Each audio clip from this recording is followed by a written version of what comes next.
し生まれ変わったらその時はさ Hello loves, welcome back to another video. Today we are reading a Killua X listener. This one is part 5, I believe, of Runaway.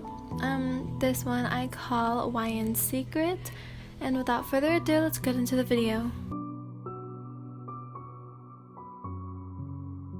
After all that happened with Mr. Clown and the Frog Boy's friends, we were sent on another challenge.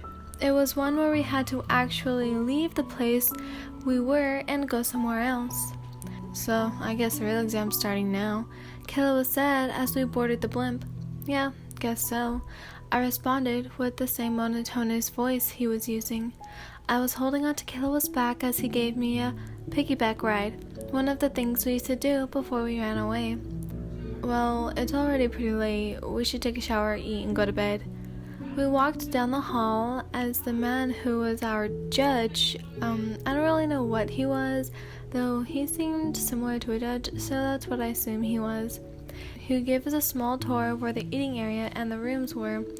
Each contestant got their own rooms, but I knew I wanted to sleep with Killua, so I really didn't pay much attention to that part. Finally, we were released to do whatever we wanted for the next 2.5 hours. Dinner would be served around 8. They also gave us a curfew. It's pretty understandable since we will most likely need to get up early in the morning for a new challenge. I personally would have went to bed either way. Killua is more of the sleep is for the weak kind of guy. He might stay up past curfew. He's a rule breaker, at least he aspires to be. Killua and I decided to take a shower, then roam around freely afterwards. I placed my clothes neatly next to my towel and showered. Killua was in the shower next to me, taking his sweet time. When I was done, he still hadn't washed his body. I face-palmed when he told me this and said, "Whatever, I'm going back to the room. If I'm not there when you get back, I'll be in the hall somewhere, okay?" I dried my hair, waiting for his response. "Yeah, sure." I left the showers and made my way back to the room. I was about to twist the doorknob open when I felt the aura of that critter boy. What was his name again? Karika? Kipa? Karapuka? I know it starts with a K.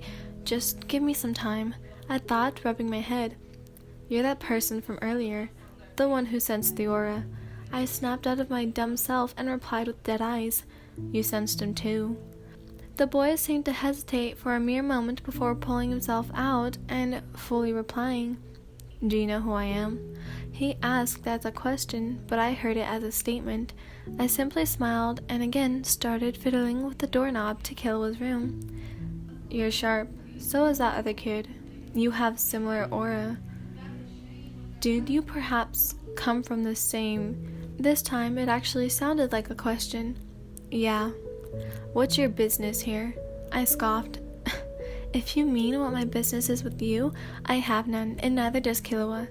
He seemed a little more relaxed after I said those words. So, that's why his aura was so agitated and on the defensive this whole time. He knew I knew, I thought. "Well, I really better get going now," I reasoned. "Yeah, sure." I fully turned on my heel and managed to get the door at least halfway open before he said something again. "I won't be surprised if our paths cross again. I know you can feel it too, but we'll be drawn together soon." He pressed his hands to the side as he began walking away. "By the way, what's your name?" I asked out of curiosity. "Karapika, Karta, and yours?" "YN Zoldyck." No, it's not. My heart dropped at this. Could he really see that I was not blood related to the Zoldyck family? Well, I mean, it would be weird if I was and still did Killua, would it not? "It is," I responded. "Okay, let's just say that for now," he said, and I could feel the smirk on his face as he did. The veins in my forehead bolted, and one of my eyebrows quirked up. An angry smile placed its way onto my face while I responded, "Just what the hell is that supposed to mean?" The blonde male giggled a little and turned around with the most adorable sparkly eyes. He almost looked like a girl. "You're going to be a handful." "A what?" I stood my ground. "Why are the cute ones always such tsunderes?" he quietly asked himself. I am not a tsundere. Only tsunderes say there aren't tsunderes. Why, you little... Hey, Ryan, what's going on?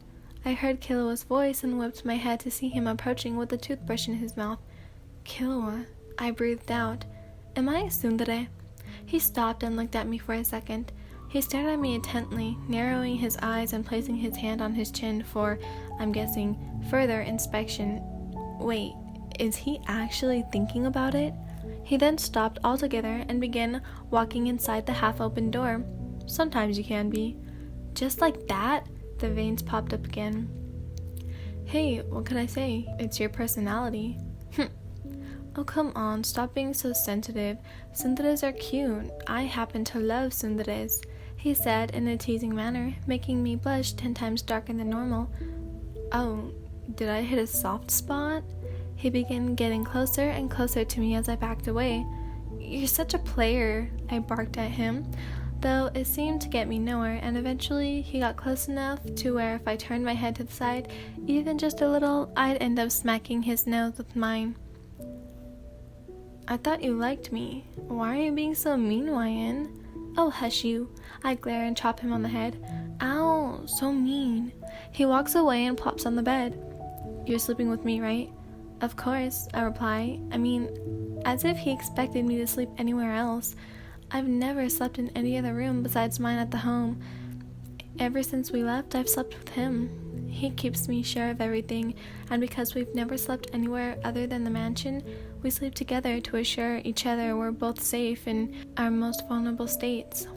I don't think I've told you this before, but he paused while I was rubbing lotion on.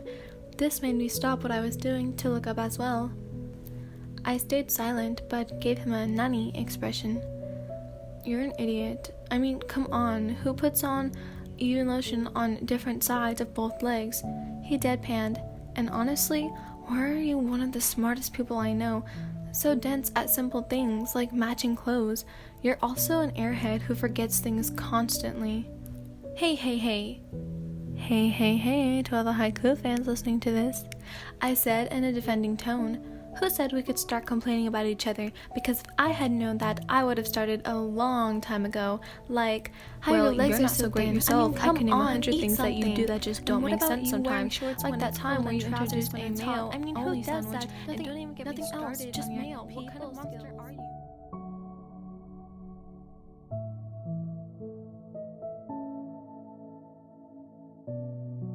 Okay, so I hope you enjoyed this video. This was the end of the fanfiction, well, the end of the chapter. I don't really know what else to say. I hope you enjoyed this video. Alright, I'm gonna peace out. Bye, loves.